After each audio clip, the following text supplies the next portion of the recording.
Ganyan na itsura niya kapag umiikot. Ayan, oh, ganyan. Andito ulit tayo ngayon sa Motor Ace dito sa Las Piñas branch. Pero may dala tayo na in-order natin sa online na TRC na CNC Plunge Hub. So, yun yung kinakabitan ng sprocket. Nagagandahan lang ako. Gusto kong makinang habang umiikot ang ating motor. Samahan niyo ako, ikakabit natin. Tara, let's go. Ito yung sinasabi ko na Plunge Hub na CNC. Ayan, nakalagay naman.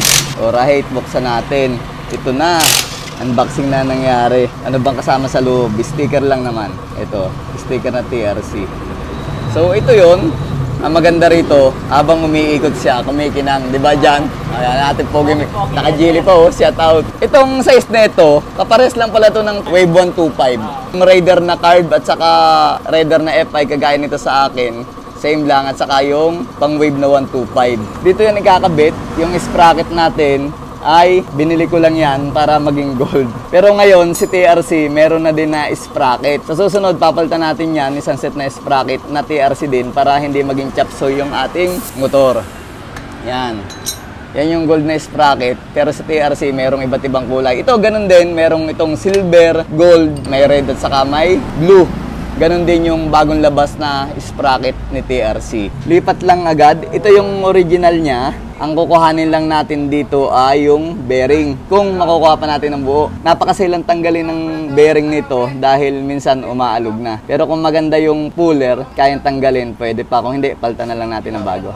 Pinupukpok na yung bearing. Napag-desisyon na namin na bagong bearing na lang din yung gamitin. Ayan. Hindi na namin ginalaw yung original. Para in case na ibalik natin sa stock, manawa tayo sa kumikinang na Plunge Hub ng TRC, madaling ibalik. Ang pagpukpok niyan, ganyan lang, gilid-gilid lang, no? Para hindi persado, hindi tama yung bearing.